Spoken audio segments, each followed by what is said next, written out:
ఓం శాంతి.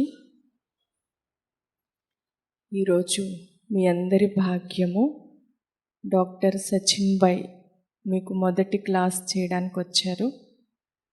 सचिन भाई को दिल से हम सबके तरफ से बहुत बहुत स्वागत है.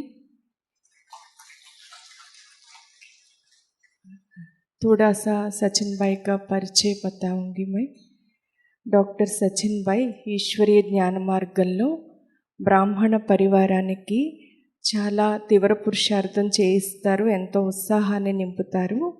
ఆయన 2003లో మధుబన్ వరదాని భూమిలో స్వయం భగవంతుని ఆత్మిక దృష్టి వరదాని మాటల ద్వారా అలౌకిక జన్మ లభించింది.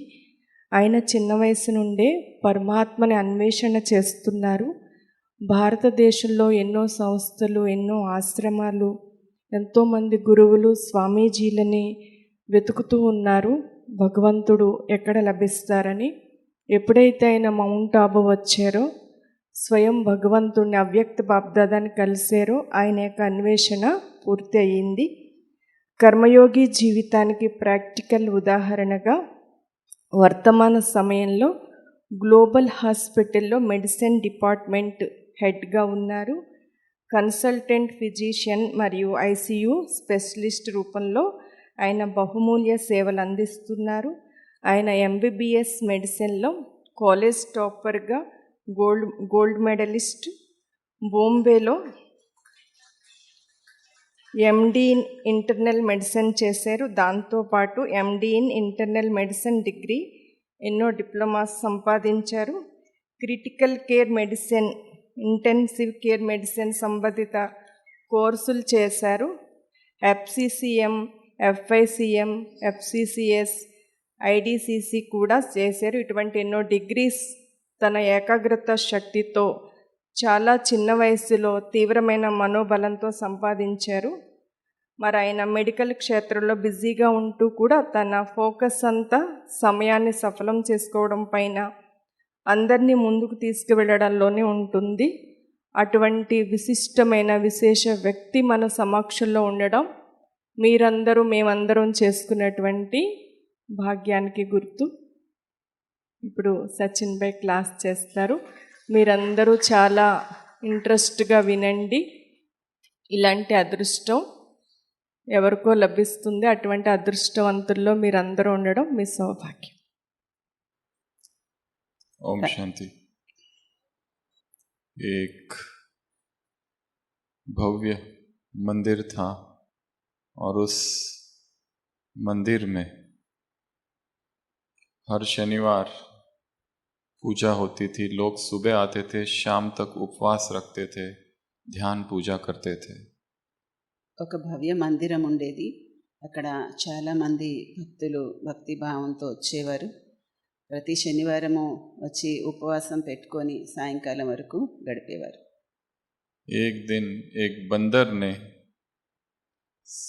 मंदिर के बाहर से देखा और सोचा कि मुझे भी भगवान का ध्यान करना चाहिए, उपवास करना चाहिए, भजन कीर्तन करना चाहिए। ఒక కోతి ఇది రోజు చూస్తూ ఉండి అది కూడా అనుకుంది, నేను కూడా భగవంతుని ఆరాధించాలి, ధ్యానం చేయాలి అని అనుకుందన్నమాట. वो बंदर अगले शनिवार को वहाँ आया और मेडिटेशन में बैठ गया मंदिर के सामने। అయితే తర్వాత శనివారం ఆ కోతి వచ్చి అది కూడా మందిరం ముందు ధ్యానంలో కూర్చుంది. और ध्यान में उसने सोचा कि अगर शाम तक उपवास करते करते मुझ में इतनी कमजोरी आ गई तो मैं खाऊंगा कैसे, मुझे चक्कर आने लगेंगे। అది ధ్యానంలో కూర్చొని ఆలోచించింది, నేను సాయంకాలం వరకు ఉపవాసం చేస్తూ నీరసం వస్తే నేను ఏం చేయగలుగుతాను, నాకు నీరసం వచ్చేస్తుంది, బలహీనత వచ్చేస్తుంది అని అనుకుంది. उसने सोचा कि अगर मैं इतना कमज़ोर हो जाऊं तो मैं तो फल भी नहीं खा पाऊंगा, तो मैं क्यों ना ऐसे झाड़ के नीचे बैठूं जिसमें फल हो लगे हुए, ताकि मैं शाम तक उपवास के बाद आराम से फल तोड़ के खा सकूं। అయితే అది అనుకుందంట, నేను ఒక పళ్ళ చెట్టు కింద కూర్చుంటే నేను సాయంకాలం వరకు ఉపవాసం చేసిన తర్వాత వెంటనే అక్కడ పళ్ళ చెట్టు నుంచి పళ్ళు కోసుకొని తినగలిగే అవకాశం ఉంటుందని. वो दूसरे पेड़ के पास गया जिसमें फल लगे थे और वहाँ मेडिटेशन में बैठा ఓ और పళ్ళ मेडिटेशन करते करते फिर उसने सोचा अगर शाम तक मुझ में इतनी ज़्यादा कमज़ोरी आ जाए उपवास की वजह से और मैं पेड़ पर भी ना चढ़ सकूँ तो తర్వాత అది అనుకుందట, సాయంకాలం వరకు ఆ చెట్టు కింద వెళ్ళి కూర్చొని అనుకుంది, నేను సాయంకాలం వరకు ఉపవాసం చేసి చెట్టు ఎక్కేంత ఓపిక కూడా లేకపోతే ఏం చేయాలి అని. फिर उसने सोचा क्यों ना मैं ऊपर डाली पर जाकर बैठूं ताकि अगर शाम के उपवास के बाद कमजोरी आ भी जाए तो मैं तुरंत फल तोड़ के खा लूं. చెట్టు మీదే కూర్చుంటే బాగుంటుంది, సాయంకాలానికి నీరసం వస్తే వెంటనే పళ్ళు కోసుకొని తినేయచ్చు అనుకుంది. जब डाली पर जाकर बैठा और मेडिटेशन में बैठा तो उसे विचार आया अगर शाम तक उपवास करते करते इतनी ज़्यादा वीकनेस हो जाए कि मैं फल तोड़ भी ना सकूं तो क्यों ना एक फल तोड़ के हाथ में रखूं और फिर मेडिटेशन करूं. ఆ చెట్టు మీద కూర్చున్న తర్వాత దానికి ఆలోచన వచ్చింది, సాయంకాలానికి నాకు నీరసం వచ్చి పళ్ళు కోయడానికి కూడా ఓపిక లేకపోతే ఎలాగా, అందుకని ఒక పండు ముందే కోసి పెట్టుకుంటానని కోసి పెట్టుకుంది. तो फिर उसने हाथ में फल रखा एंड ही स्टार्टेड मेडिटेशन. అప్పుడు ఆ పండు చేతిలో పెట్టుకొని అప్పుడు మెడిటేషన్ చేయడం మొదలుపెట్టింది. और मेडिटेशन करते करते उसने फल को देखा, इतना बड़ा फल, इतना मीठा फल, क्यों ना पहले फल खा लूँ बाद में मेडिटेशन करूँ. ఆ చేతిలో పండు పెట్టుకొని మెడిటేషన్ చేస్తూ దానికి అనిపించింది, అంటే ఎంత మంచిగా ఉంది ఇది, ముందే తినేసి తర్వాత మెడిటేషన్ చేస్తే మంచిది అనుకుంది. तो फिर उसने फल खा लिया और उसका आगे क्या हुआ पता नहीं. అప్పుడు అది పండు తినేసింది, ఇంకా తర్వాత ఏమైందో తెలియదు అంటున్నారు. हम संकल्प तो करते हैं परंतु बीच में कितनी सारी बाधाएं आ जाती हैं. మనం సంకల్పం అయితే చేస్తాం, కానీ మధ్యలో ఎన్నో అవరోధాలు వస్తాయి. जीवन में हर एक व्यक्ति परिवर्तन करना चाहता है, स्वयं को बदलना चाहता है और उसके लिए पुरुषार्थ करता है, संकल्प करता है, परंतु परंतु परंतु आ जाता है. జీవితంలో ప్రతి వ్యక్తి మారాలని దానికోసం ఎన్నో ప్రయత్నాలు చేస్తారు, కానీ ఆ మధ్యలో ఎన్నో అవరోధాలు వస్తూ ఉంటాయి. कोई ना कोई बहाना, कोई ना कोई मन की कमजोरी, कोई विचार, कोई कल्पना, ఏదో ఒక సాకులు, మనసులో ఆలోచనలు, ఏదో ఒక కల్పన వస్తూ ఉంటుంది. बीच में आ जाता है और हमारा संकल्प पूरा नहीं हो पाता. అవన్నీ మధ్యలో వచ్చేసి మన సంకల్పము పూర్తవదు. आप सब जो यहाँ आए हैं हर एक का कोई ना कोई एक सूक्ष्म मन में विचार होगा कि मुझे भी अपने जीवन को बदलना है. మీరంతా ఇక్కడికి వచ్చారు, మీ అందరికీ కూడా మనసులో ఏదో ఒక ఆలోచన ఉండొచ్చు, నేను కూడా నా జీవితాన్ని ఏమైనా మార్చుకోవాలి అని. और ये बहुत बड़ा आप सबका भाग्य है कि आप यहाँ पर पहुँचे. మీరంతా ఇక్కడికి వచ్చారు, ఇది మీ అందరిది చాలా గొప్ప భాగ్యము. संसार में बहुत सारे तीर्थ स्थान हैं परंतु ये जो स्थान है आबू थोड़ा सा अलग है. ప్రపంచంలో ఎన్నో తీర్థస్థానాలు ఉన్నాయి, కానీ ఈ ఆబు అనేది ఒక ప్రత్యేకమైన స్థానం. यहाँ पर किसी भी कैंपस में चले जाओ, शांतिवन, मानसरोवर, आनंद सरोवर, मनमोहिनी या ऊपर ज्ञान सरोवर, पांडव भवन, हॉस्पिटल, पीस पार्क, ये जितने भी स्थान बने हुए हैं जो आप अभी देखेंगे, वहाँ पर एक दिव्य वाइब्रेशंस है, दिव्य प्रकंपन है. वहाँ पर ఇక్కడ ఎన్ని స్థానాలు ఉన్నాయో, శాంతివనము, జ్ఞాన్ సరోవరు, పాండవ భవనం, మాన్ సరోవరు, మన్మోహిని కాంప్లెక్స్, హాస్పిటల్, ఎక్కడ వెళ్ళినా కూడా అన్ని చోట్ల ఒక దివ్యమైనటువంటి వైబ్రేషన్స్ ఉన్నాయి.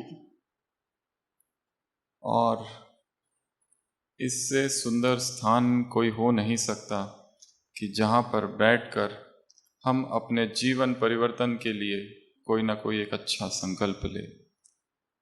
మన జీవన పరివర్తన కోసం మనం ఏమైనా మంచి సంకల్పం చేయడానికి ఇంతకంటే అనుకూలమైన అందమైన స్థానం ఇంకేది ఉండదు. हम संकल्प कहाँ करते हैं, किन लोगों के बीच करते हैं और किसके सामने करते हैं, ये सब महत्वपूर्ण है.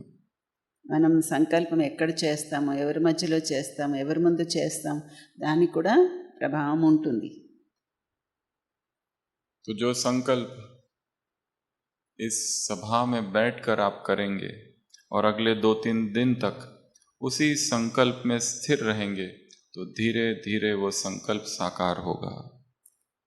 ఈ సభలో ఉండి మీరు ఏదైనా సంకల్పం చేస్తే ఆ సంకల్పంలోనే ఇంకా 2 రోజులు కూడా ఉంటే ఆ సంకల్పం తప్పకుండా సాకారము అవుతుంది. तो आज से ही यहाँ बैठे बैठे ही 2 काम करने हैं. पहला, अब तक के अपने जीवन को देखना, और दूसरा, आगे का जीवन हमें कैसा बनाना है उसके विषय में सोचना, प्लानिंग करना. ఇక్కడ కూర్చొని మీరు ఒక పని చేయాలి. ఏంటంటే ఈ ఉన్న సమయంలో ఇంతవరకు నా గడిచిన జీవితం ఎలాగా ఉంది, తర్వాత నా జీవితాన్ని నేను ఎలా జీవించాలని అనుకుంటున్నాను. और जिस विषय पे हम आज चर्चा करने वाले हैं वो थोड़ा सा अलग है, थोड़ा सा हट के विषय है, प्राणिक संगीत. ఈరోజు మనం ఏ విషయాన్ని గురించి చర్చించబోతున్నాము, ఇది ఒక ప్రత్యేకమైన వేరే సబ్జెక్టు, प्राणिक संगीत. इस विषय की जो बातें हम आपको बताएंगे वो हर एक बात हमने अपने जीवन में की है और अनुभव किया है. इसमें से कोई भी बात कहीं किताब से या कहीं और से ली हुई नहीं है, स्व अनुभव की ही ये सारी बातें हैं. ఈ విషయంలో నేను ఏమేం చెప్తానో అది ప్రతిదీ నా జీవితంలో చేసి అనుభవం చేసిన విషయమే తప్ప ఎందులోనూ చదివి చెప్పేది మాత్రము కాదు. आप सब ने एक शब्द सुना होगा, प्राण ऊर्जा, प्राणिक एनर्जी. మీరంతా ఒక పదం వినే ఉంటారు, ప్రాణ శక్తి, ప్రాణిక్ ఎనర్జీ. सबने విన్నారా? ये शब्द सुना है. ఈ इस పదం प्रकृति విన్నారా? में चारों ओर एक ऊर्जा है, शक्ति है. ఈ ప్రకృతిలో నలువైపులా ఒక శక్తి ఉంది. उस ऊर्जा को अलग अलग नाम दिया गया है. किसी ने प्राण कहा, किसी ने जीवनी शक्ति कहा, किसी ने ची कहा, की कहा. अलग अलग नाम अलग अलग देशों में इसके लिए है. ఈ శక్తి గురించి భిన్నమైన పదాలు వేర్వేరు ప్రాంతాల్లో ఉపయోగిస్తారు. ప్రాణమని, జీవన శక్తి అని, ప్రకృతి శక్తి అని రకరకాలుగా చెప్తారు. जैसे जब किसी व्यक्ति के अंदर प्राण शक्ति समाप्त हो जाती है, कितनी भी अच्छी दवाई दो वो काम नहीं करती. ఏ వ్యక్తిలో అయినా ప్రాణశక్తి సమాప్తం అయిపోతే ఎంత మంచి మందు ఇచ్చినా పనిచేయదు. अगले 2-3 दिनों में आप बहुत सारी बातें यहाँ सुनेंगे. आत्मा की बातें, स्व की बातें, इस सृष्टि की बातें, उस भगवान की बातें और ढेर सारी बातें. उसमें ये एक नया टॉपिक है, प्राण ऊर्जा. ఈ తర్వాత 2 రోజులు కూడా మీరు చాలా విషయాలు, టాపిక్స్ గురించి, పరమాత్మ గురించి, ఆత్మ గురించి, కర్మల గురించి, కాలచక్రం గురించి చాలా విషయాలు వింటారు. అందులో ఈ టాపిక్ ఇంకొక ప్రత్యేకమైనది. प्राण ऊर्जा ये हवा का नाम नहीं है. ये जो हवा है और ये जो प्रकृति है चारों तरफ, उसमें एक एनर्जी है जो हमारे चारों तरफ यूनिवर्सल एनर्जी है. जितनी हम उस यूनिवर्सल एनर्जी को स्वयं में भरेंगे हमारा जीवन खुशियों से भर जाएगा. ఇది గాలిలో ఉండే శక్తి కాదు, కానీ ఈ మన చుట్టూ ఉండే వాయుమండలంలో ఉన్నటువంటి ఒక యూనివర్సల్ ఎనర్జీ ఏదైతే ఉందో దాన్ని మనం మనలో ఎంతగా నింపుకుంటామో అంతగా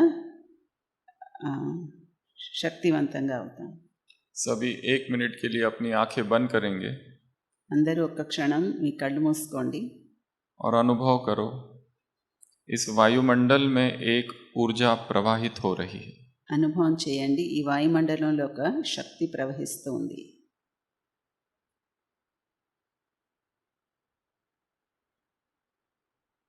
प्राण ऊर्जा, ప్రాణశక్తి. प्राण शक्ति. श्वास आ रहा है, श्वास जा रहा है. प्राण ऊर्जा भीतर प्रवेश कर रही है, बाहर जा रही है. ప్రాణశక్తి నాలోకి ప్రవేశిస్తూ ఉంది, బయటికి వెళ్తూ ఉంది. पूरे शरीर को शिथिल छोड़ दो, बॉडी रिलैक्स।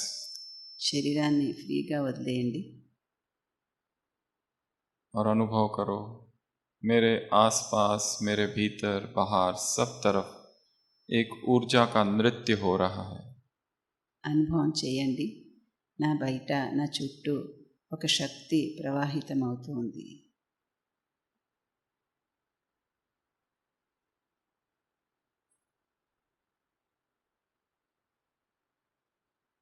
सिर के सिरे से लेके पांव तक एनर्जी का एक कॉलम है जो फ्लो हो रहा है। తల పైనుంచి పాదాల వరకు ఒక శక్తి ప్రవాహము ప్రవహిస్తూ ఉంది. मैं ऊर्जावान हूँ, నేను శక్తివంతంగా ఉన్నాను. मैं ऊर्जा से भरपूर हूँ, నేను శక్తితో నిండుగా ఉన్నాను. मेरे अंग अंग में ऊर्जा प्रवाहित हो रही है। నా అంగాంగంలో శక్తి ప్రవహిస్తూ ఉంది. मैं शांत स्वरूप हूँ, నేను శాంత స్వరూపాన్ని.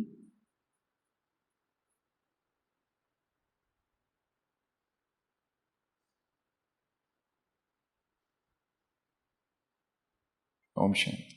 सभी आंखें खोलेंगे। కళ్ళు తెరవండి. चारों तरफ प्रकृति में एक ऊर्जा, ओशन ऑफ ऊर्जा है, ओशन ऑफ एनर्जी। ప్రకృతి నలువైపులను ఒక శక్తి, ఎనర్జీ యొక్క సముద్రం ఉంది. जितनी ये ऊर्जा हमारे भीतर रहेगी उतना हम निरोगी रहेंगे, स्वस्थ रहेंगे, खुश रहेंगे। ఎంతగా ఈ శక్తిని మనలోకి తీసుకుంటూ ఉంటామో అంత నిరోగిగా, ఆరోగ్యంగా ఉంటాము. तो आज हम ऐसे प्राणिक एक्टिवेशन टूल्स की चर्चा करेंगे, ऐसे कुछ साधन जिससे ये ऊर्जा जागृत हो जाए। ఈరోజు మనము ఆ ప్రాణిక శక్తిని యాక్టివేట్ చేసేటువంటి విధానాల గురించి మాట్లాడుకుందాం. ऐसे टोटल 14 टूल्स हैं। ఈ విధంగా 14 పరికరాలు ఉన్నాయి. और इसकी जो साधना कहेंगे, प्राणिक साधना, वो आज से ही हर एक ने चालू करना है। और ये बहुत बहुत सहज है और आसान है, एकदम सहज। ఈ ప్రాణిక సాధన ప్రతి ఒక్కరూ ఈ రోజు నుంచే మొదలు పెట్టాలి. చాలా సహజమే కూడా, తేలిక కూడా. सबसे पहला टूल है सूरज, सन। మొట్టమొదటి సాధనం సూర్యుడు. दो शब्द हैं, एक है सन बाथ और एक है सन गेजिंग। 2 పదాలు ఉన్నాయి, ఒకటి సన్ బాత్ అని, సన్ గేజింగ్ అని. सूरज से हमको केवल विटामिन डी नहीं, परंतु हमारे भीतर जो अंधकार है वो भी मिट जाता है। సూర్యుడి నుంచి మనకి డి విటమినే కాదు, మన లోపల ఉన్న అంధకారం కూడా తొలగిపోతుంది. जिन देशों में सूरज बहुत कम उगता है, अंधेरा ज़्यादा है, वहाँ पर डिप्रेशन बहुत ज़्यादा होता है।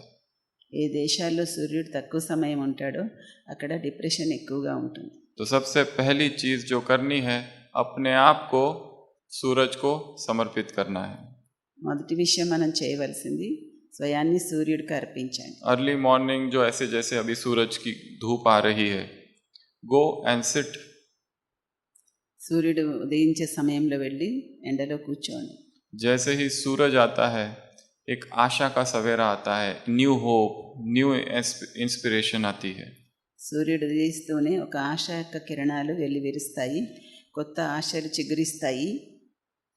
आप कहीं पर भी जा सकते हैं, किसी गार्डन में या फिर कोई एक जगह हो, ग्राउंड हो, वहाँ जाकर थोड़ी देर बैठना है। ఎక్కడైనా ఓపెన్ గ్రౌండ్ కానీ గార్డెన్ కానీ ఉన్న చోట వెళ్ళి మీరు కూర్చోండి. छत पे जा सकते हैं, कहीं पर भी जो भी जगह आपको लगे जहाँ आप जा सकते हैं, रोज थोड़ी देर सन एक्सपोजर होना चाहिए। ఎక్కడైనా సరే మీరు వెళ్ళడానికి వీలుగా ఉన్న చోట వెళ్ళి రోజు కొంత సమయము సూర్యుడు ఎదురుగా ఉండే అవకాశం తీసుకోండి. क्योंकि प्राण ऊर्जा का सबसे पावरफुल सोर्स जो है वो है सन। ప్రాణశక్తి తీసుకోవడానికి అన్నిటికంటే పవర్ఫుల్ సోర్స్ ఏంటి అంటే సూర్యుడే. अपने आप जो डिप्रेशन है, अपने आप शरीर के रोग है, शरीर की बीमारियां है, सूर्य एक सबसे पावरफुल चिकित्सक है. డిప్రెషన్ కానీ శారీరక రోగాలు కానీ దేని నుంచి అయినా కూడా తొందరగా రిలీఫ్ పొందడానికి సూర్యుడి నుంచి తీసుకునే एक टेक्निक है जिसको कहते हैं सन गेजिंग, सूरज को देखना सुबह सुबह. సూర్యుడిని చూడడం దీని గురించి కూడా ఒక విధానం ఉంది. ఉదయాన్నే जब सूरज बस अब निकल ही रहा है, सनराइज या तो सनसेट के समय, సూర్యుడు ఇప్పుడే ఉదయిస్తున్న సమయంలో లేదంటే అస్తమిస్తున్న సమయంలో with in half an our, అరగంట తర్వాత కానీ అరగంట ముందు కానీ और शुरुआत करनी है बस 2 या 3 सेकंड से. थोड़ी देर देखो और फिर छोड़ दो, ప్రారంభించినప్పుడు 2-3 సెకండ్లు और చూడండి. धीरे మళ్ళీ धीरे उसको बढ़ाते जाना है. 5 सेकंड्स ఆ సమయాన్ని క్షణాలు క్షణాలు పెంచుతూ ఉండాలి. मैक्सिमम. वैसे तो बहुत कुछ किया जा सकता है, but you can go just to 5 or 10 minutes, that's it. చాలా చేయొచ్చు కానీ మీరు 5-10 సెకండ్లు నిమిషాల వరకు जब వెళ్ళచ్చు. हम सूरज को देखते अपने आप मन में दिव्य विचार आने लगते हैं. మనం సూర్యుడిని చూస్తూ ఉన్నప్పుడు మనలో స్వతహాగా దివ్యమైన ఆలోచనలు వస్తాయి. धीरे धीरे जो आसक्ति है भोजन की वो कम होने लगती है, నెమ్మది నెమ్మదిగా భోజనం పైన ఉండే ఆసక్తి కూడా తగ్గుతుంది. और धीरे धीरे शरीर के मानसिक रोग, शारीरिक रोग अपने आप कम होते जाएंगे. నెమ్మది నెమ్మదిగా మానసిక రోగాలు శారీరక రోగాలు కూడా దానంతట అవి తగ్గడం మొదలవుతాయి. तो ये है सबसे पहला साधन. दूसरा साधन है धरती. అది మొదటి సాధనం. రెండో సాధనం భూమి. हम निरंतर जूते, मोजे और कमरों में कैद रहते हैं. మనము నిరంతరము చెప్పులు వేసుకొని సాక్స్ వేసుకొని గదుల్లో బందీ అయి ఉంటున్నాం. ये अर्थ जो है एक मैग्नेटिक फील्ड है, ఈ భూమి ఒక అయస్కాంత క్షేత్రము. और जैसे ही नंगे पांव हम धरती पर चलते हैं एक इलेक्ट्रोमैग्नेटिक कनेक्शन स्टैब्लिश होता है. మనం ఈ భూమి మీద చెప్పులు లేకుండా నడిచినప్పుడు ఒక ఎలక్ట్రోమాగ్నెటిక్ శక్తి మనకి అందుతుంది. जिनको नींद नहीं आती, बेचैनी रहती है, एंग्जाइटी रहती है, वो एंग्जाइटी अपने आप कम होने लगती है. ఎవరికైనా అలచడిగా ఉంటుంది, నిద్ర రావట్లేదు, అదంతా కూడా దానంతటది తగ్గుతుంది. तो एटलीस्ट वैसे तो कहते हैं 45 मिनट्स तक बेयर फुट वॉकिंग, इसको कहते हैं ग्राउंडिंग. కనీసము 45 నిమిషాలు చెప్పులు లేకుండా నడవాలి. पर आप जितना कर सके 10 मिनट, 15 मिनट, कोई एक जगह हो, सूखी हो, मिट्टी हो, और अगर सूरज आ रहा है तो और ही अच्छा. ఎక్కడైనా మీరు ఉన్న చోట భూమి మట్టి ఉండి సూర్యోదయం అవుతున్న సమయంలో మీరు నడిస్తే మటుకు ఇంకా చాలా మంచిది. और जब आप धरती पर चलते हैं ऑटोमेटिकली आप प्रकृति से कनेक्ट हो जाते हैं. మీరు భూమి మీద చెప్పులు లేకుండా నడుస్తున్నప్పుడు స్వతహాగా మీరు ప్రకృతితో కనెక్ట్ అయిపోతారు. हमारे पैरों में बहुत सारे चक्र हैं, మన పాదాలు पॉइंट्स हैं, अकुपंक्चर. చాలా చక్రాలు ఉన్నాయి, ఆక్యుపంక్చర్ పాయింట్స్ So కూడా it's a ఉన్నాయి. free reflexology session. అవన్నీ స్వతహాగా రిఫ్లెక్స్ అవుతాయి. तो जैसे जो बिल्कुल भी प्रकृति से जुड़े नहीं है उनको आजकल तो किताबें लिखी जा रही है ग्राउंडिंग पर. जो लोग ऑफिस में काम करते हैं ऐसे पैड बनाए हैं जो पैरों के नीचे रखते हैं ग्राउंडिंग के लिए. ఇప్పుడు గ్రౌండింగ్ అంటే భూమి మీద పాదాలు పెట్టడం గురించి ప్రత్యేకంగా పుస్తకాలు రాస్తున్నారు. ఆఫీస్లో పనిచేసే వాళ్ళు కూడా వాళ్ళకి పాదాల కింద పెట్టుకోవడానికి మట్టితో ప్యాడ్స్ తయారు చేసుకుంటున్నారు. धीरे धीरे जो डिप्रेशन है, जो उदासी है, जो लो मूड है, अपने आप ठीक होने लगेगा. నెమ్మది నెమ్మదిగా డిప్రెషన్, డల్గా ఉండడము ఇలాంటివన్నీ స్వతహాగా తగ్గిపోతున్నాయి. तो ये है second tool, bear foot walking. చెప్పులు इसके లేకుండా लिए आप अगर अपने घर पे ही एक छोटा सा ट्रैक क्रिएट कर सकते हैं मिट्टी डालकर, अगर है ही नहीं बिल्कुल बाहर जगह. మీ ఇంట్లో కూడా మీరు ఒక దారిలాగా మట్టి వేసి తయారు చేసుకొని అక్కడ కూడా వాకింగ్ చేయొచ్చు. तीसरा टूल है प्राणिक एक्टिवेशन. ये सब टूल्स उसलिए है कि हमारे अंदर प्राण ऊर्जा जागृत हो जाए. అంటే ఇవన్నీ ఎందుకు చెప్తున్నారు అంటే మనలో ప్రాణిక శక్తి మేల్కొనాలని. जब प्राण ऊर्जा कम हो जाती है तो बीमार होते हैं, ఆ ప్రాణశక్తి తక్కువైపోయినప్పుడే అనారోగ్యం రోగాలు వస్తాయి. और जब प्राण शक्ति बढ़ जाती है तब हम निरोगी हो जाते हैं. ప్రాణశక్తి పెరిగితే నిరోగి అయిపోతాం. तो तीसरा टूल है फलाहार. మూడో సాధనం ఏంటంటే ఫలాహారము, फ्रूट्स फ्रूट्स फ्रूट्स। ఫ్రూట్సే తినాలి. जितना अधिक हम वो भोजन लेंगे जिसमें सूर्य की एनर्जी ट्रैप्ड हुई है, हमारा शरीर ऊर्जा से भरने लगेगा। మనము సూర్యుడి యొక్క శక్తి నింపుకున్నటువంటి పదార్థాలు తిన్నట్లయితే మన శరీరం ఆరోగ్యంగా అవుతుంది. जितना जितना जो भी कुक्ड है उससे हम अनकुक्ड की तरफ जाएंगे तो धीरे धीरे धीरे धीरे शरीर के रोग दूर होते जाएंगे। వండిన పదార్థాల నుంచి ఎంత మనం దూరం అవుతూ ఉంటే అంతగా రోగాల నుంచి కూడా దూరం అవుతాం. परंतु इसका एक्सपीरियंस थोड़ा सा गाइडेंस में करना है, जिनके पास अनुभव है ऐसे लोगों के पास से करना है। కానీ ఇది మీరు ప్రాక్టీస్ అనుభవం ఉన్న వాళ్ళ గైడెన్స్లో చేయాలి. हमने अपने जीवन में I started raw food experiment in 2003। నేను 2003లో ఈ రా ఫుడ్ తినే ఎక్స్పెరిమెంట్ స్టార్ట్ చేశాను. और उसमें इतने सालों में इतने सारे प्रयोग किए, कभी लिक्विड्स, कभी केवल रॉ, फिर वापस कुक्ड, फिर रॉ, फिर कुक्ड, फिर कभी ओनली वेजिटेबल्स, कभी ग्रीन जूसेस, कभी अलग अलग अलग अलग अलग हर चीज़ करके देखी और इस निष्कर्ष पर पहुँचे कि human body is designed only for fruits. నేను నా జీవితంలో చాలా రకాల ప్రయోగాలు చేశాను. ఒకసారి వండిన ఆహారం, ఒకసారి కూరగాయలు, ఒకసారి ఫ్రూట్స్, ఒకసారి ఇలా రకరకాలుగా ప్రయోగాలు చేశాను. ఆఖరికి నాకు అర్థమైంది जितना ఏంటంటే जितना हम उसमें अनाज, तेल, मसाले, मिर्च, नमक ये सब डालेंगे उतना उतना शरीर धीरे धीरे धीरे धीरे टॉक्सिक होते जाता है।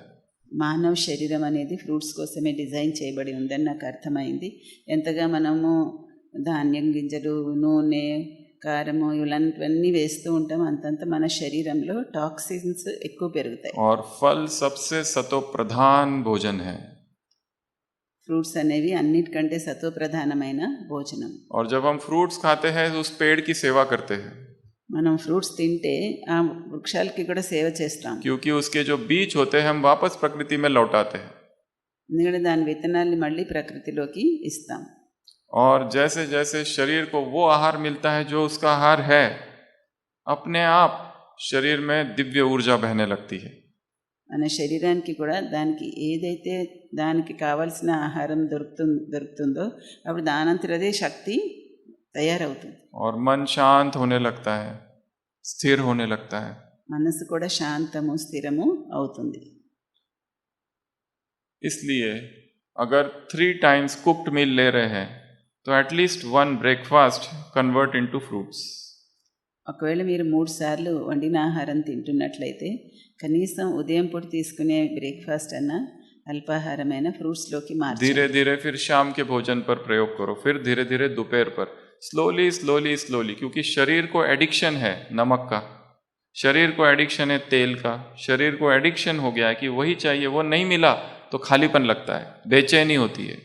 అంటే నెమ్మదిగా మీరు అలవాటు చేసుకోండి. ఉదయాన్న ముందు ఫ్రూట్స్ తినడము, తర్వాత రాత్రి పూట తినే వండిన ఆహారాన్ని మార్చి ఫ్రూట్స్ తినడము, తర్వాత చేయగలిగితే మధ్యాహ్నం కూడా అలా చేయొచ్చు. तो ఎందుకంటే धीरे धीरे ये प्रयोग అలవాటు करना है, बहुत स्लोली स्लोली। చాలా నెమ్మదిగా చేయాలి. ఎందుకంటే శరీరానికి అలవాటు అయిపోయింది దానికి కావాలి. हमारे अपने अनुभव से पिछले अभी कितने साल, 15-20 साल हो गए, 0 टैबलेट, नो फीवर, नो बीमारी, कुछ भी नहीं अभी तक। నాకు 15 సంవత్సరాలు అయింది ఈ ప్రయోగాలన్నీ చేస్తూ. ఈ రోజు వరకు నేను ట్యాబ్లెట్ కానీ, జ్వరం కానీ, అనారోగ్యం కానీ ఏది రాలేదు నాకు. ना कोई थकान, ना कोई उदासी जैसा लगता है, 24 आवर्स एनर्जेटिक। అలసట కానీ, ఉదాసీనత కానీ ఏదీ లేదు. 24 గంటలు ఉత్సాహంగా, ఎనర్జెటిక్గా ఉంటాను.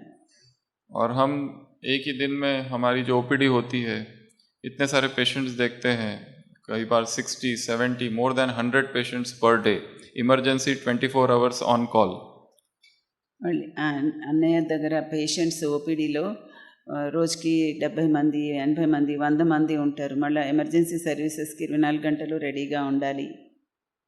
हमको याद है जब कोविड हुआ था, कोरोना, तो ऊपर हॉस्पिटल में नीचे के पेशेंट, शांतिवन से, ज्ञान सरोवर, पांडव भवन, लोकल पेशेंट्स, एवरीवेयर ये जो मानसरोवर था, this was a Covid centre that time, government को दिया था हम लोगों ने, सारे कोविड पेशेंट यहाँ भरे थे, पर जो सीरियस हो जाते थे ऊपर ग्लोबल में भेजते थे। तो वो पूरे कोविड समय में इतने सारे पेशेंट्स देखे, और हर बार मास्क नहीं भी रहता था, फिर भी नॉट अ सिंगल स्नीज, एक छींक भी नहीं आई। కోవిడ్ సమయంలో అన్నయ్య ఆ పైన గ్లోబల్ హాస్పిటల్లో కింద జ్ఞాన్ సరోవర్లో అన్ని చోట్ల పేషెంట్స్ ఉండేవాళ్ళు. ఇక్కడ మానసరోవర్ని అయితే గవర్నమెంట్కి కరోనా దానికి ఇచ్చారు క్వారంటైన్గా. ఎవరైనా ఇక్కడ సీరియస్ అయిపోతే వేరే చోట్ల పైన గ్లోబల్ హాస్పిటల్ అన్నయ్య ఉన్న దగ్గర పంపించేసేవాళ్ళు. మాస్క్ కూడా సరిగా పెట్టుకునేవాడిని కాదు, కానీ చిన్న తుమ్ము కూడా రాలేదు నాకు అంటున్నాను. और उसका सीक्रेट केवल एक ही है, जीरो कुक्ड। దాని సీక్రెట్ ఒకటే, నేను వండిన ఆహారం తినలేదు. तो हमारा जो तीसरा टूल है वो है नेचुरल डाइट, प्राकृतिक आहार। उसमें प्राण ऊर्जा भरपूर है। जैसे ही हम कुकिंग चालू करते हैं, प्राण ऊर्जा कम कम कम होने लगती है। మూడో సాధనం ఏంటంటే ప్రకృతికమైన ఆహారం. అంటే వండడం మొదలుపెట్టే కొద్దీ దానిలో ఉండే ప్రాణశక్తి తగ్గిపోతూ ఉంటుంది. नेक्स्ट टूल है वाटर, पानी। తర్వాత సాధనం నీరు. जापान में कई सारे साइंटिस्ट ने प्रयोग किया है पानी पर, क्योंकि पानी पीते समय जो हम संकल्प करते हैं, जो विचार करते हैं, वो हम बन जाते हैं। జపాన్లో కూడా నీటిపైన ప్రయోగం చేశారు. నీరు తాగే సమయంలో మనం ఏం సంకల్పం చేస్తామో ఆ విధంగా మనం తయారైపోతాం. जापान में डॉक्टर इमोटो मासरू, उन्होंने बहुत सारे एक्सपेरिमेंट किए। 2 पानी रखा और उस पे लिखा लव, एक पे लिखा हेट, और फिर बाद में 24 आवर्स में उसको इलेक्ट्रॉनिक डिवाइस से चेक किया। जिसमें हेट लिखा था उसमें कुछ अलग डिज़ाइन, खराब डिज़ाइन बनी। जिसमें लव लिखा था उसमें अच्छी डिज़ाइन बन गई। జపాన్లో ఒక డాక్టర్ కూడా దాని గురించి ప్రయోగం చేశారు. 2 గ్లాసులలో నీరు పెట్టి ఒక దాని మీద లవ్ అని, ఒక దాని మీద హేట్రెడ్ అని రాశారు. తర్వాత దాన్ని ఎలక్ట్రానిక్ మిషన్తో చెక్ చేస్తే దీని డిజైన్ చాలా అస్తవ్యస్తంగా ఉంది. లవ్ అనే దానిలో ఉండే నీటి డిజైన్ చాలా సిస్టమేటిక్గా ఉంది. पानी हमारे शरीर के लिए अमृत है, నీరు మన శరీరానికి అమృతము. इसलिए जिनको भी ढेर सारी समस्याएं रहती है, कब्जी है, ये है, वो है, ज़रूर कहीं ना कहीं अनाज ज़्यादा खा रहे और पानी कम ले रहे। ఎవరికైనా సరే ఏదైనా రకరకాల రోగాలు అవి ఉంటున్నాయి అంటే కారణం నీళ్ళు తక్కువ తాగుతున్నారు, ధాన్యం గింజలు ఎక్కువ తింటున్నారు. तो धीरे धीरे वाटर का इंटेक बढ़ाना, धीरे धीरे वाटर को चार्ज करना, उसको दृष्टि देना, पावरफुल लवफुल वाइब्रेशंस पानी में डालना पीते समय। నెమ్మదిగా నీరు ఎక్కువగా తాగాలి, మళ్ళీ తాగే ముందు దానికి పవర్ఫుల్ వైబ్రేషన్స్ ఇవ్వాలి. And slowly slowly mindful drinking, నెమ్మదిగా మైండ్ఫుల్ డ్రింకింగ్ అంటే మనసు పెట్టి తాగాలి. तो water is another tool. Next tool is प्रकृति। తర్వాత సాధనము ప్రకృతి. प्रकृति अर्थात प्रकृति में जाना, बैठना, घूमना, चिड़ियों की आवाज़ है, पहाड़, झरना, झील, नदी, समुद्र, इस स्थानों पर समय बिताना थोड़ा सा। ప్రకృతి అంటే ప్రకృతితో కలిసి జీవించాలి. ఎక్కడైతే నదులు, పక్షులు, కొండలు, చెట్లు ఇవన్నీ ఉంటాయి, అలాంటి స్థానాల్లో మీరు ఎక్కువ సమయము గడపాలి. जितना हम प्रकृति से जुड़ते हैं, प्रकृति के मौन से जुड़ते हैं, उतना प्रकृति की निर्विकारिता हम में आने लगती है। ఎంతగా మనం ప్రకృతితో, ప్రకృతి యొక్క మౌనంతో జోడింపబడతామో అంతగా మనలో కూడా నిర్వికారిత వస్తుంది.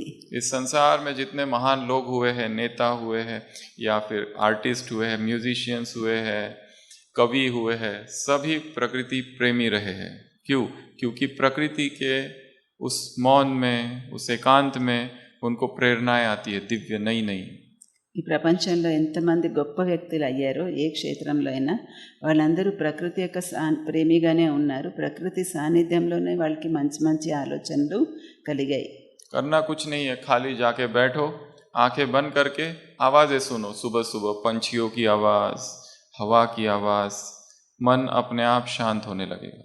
ఏం చేయవలసింది లేదు, ప్రకృతికి సమీపంగా వెళ్ళి కూర్చోండి, కళ్ళు మూసుకోండి, ప్రకృతి నుంచి వస్తున్నటువంటి ధ్వనుల్ని, పక్షుల ధ్వనుల్ని అన్నిటినీ వింటూ ఉండండి. सबको पसंद है प्रकृति में जाना? మీ हाथ खड़ा అందరికి करेंगे ఇష్టమైన ऑल ప్రకృతిలోకి వెళ్ళడం. ऑल। तो रोज अभी एक नियम बनाना है, गो टू गार्डन, कहीं पर भी जहाँ भी जो भी स्थान अवेलेबल है थोड़ी देर जाना है, वहाँ बैठना है, टाइम को बढ़ाते जाना है, half an hour, 1 hour, sometimes 2 hour. అయితే ఈ రోజు నుంచి మీరందరూ ఒక నియమం తయారు చేసేసుకోండి మీ జీవితంలో. ప్రతిరోజు ఎక్కడైనా మీకు దగ్గరలో ఉండే గార్డెన్ కానీ ఏదైనా అలాంటి ప్లేస్కి వెళ్ళి ఒక అరగంట గంట అలా పెంచుతూ రోజు 2 గంటలు అలా ప్రకృతితో గడిపేలాగా మీ దినచర్య పెట్టుకోండి. ट्री हगिंग सुना है सबने? ट्री हगिंग, झाड़ को गले लगाना। చెట్టును కౌగిలించుకోవడం మీరు విన్నారా ఎప్పుడైనా? तो ट्री हगिंग बहुत पावरफुल प्रैक्टिस है అది చాలా प्राकृतिक एनर्जी लेने की। శక్తి తీసుకోవడానికి గొప్ప సాధనం. दूसरा होता है जंगल वॉक, అడవిలో నడవడం. शिंद्रिन योको इसको कहते हैं जापानीज में। कोई भी प्राकृतिक स्थान है, जंगल जैसा है, उससे गुजरना, ताकि वो जंगल में बहुत ज़्यादा एनर्जी होती है। అడవి లాంటి ప్రాంతం ఎక్కడైనా ఉంటే అక్కడ నడుస్తూ ఉండాలి. అక్కడ చాలా శక్తి ఉంటుంది, దాన్ని మీరు తీసుకోగలుగుతారు. आप ये मत कहना कि हमारे तरफ तो सिटी है, सड़क है, जंगल है ही नहीं। మా దగ్గర कोई भी प्राकृतिक स्थान पर जाकर बैठना है। సిటీ ఉంది, రోడ్లు ఉన్నాయి, అడవి లేదని అనకండి. ఏదో ఒక ప్రాకృతికమైన ప్లేస్లోకి వెళ్ళి కూర్చోండి. नेक्स्ट टूल है मौन और एकांत।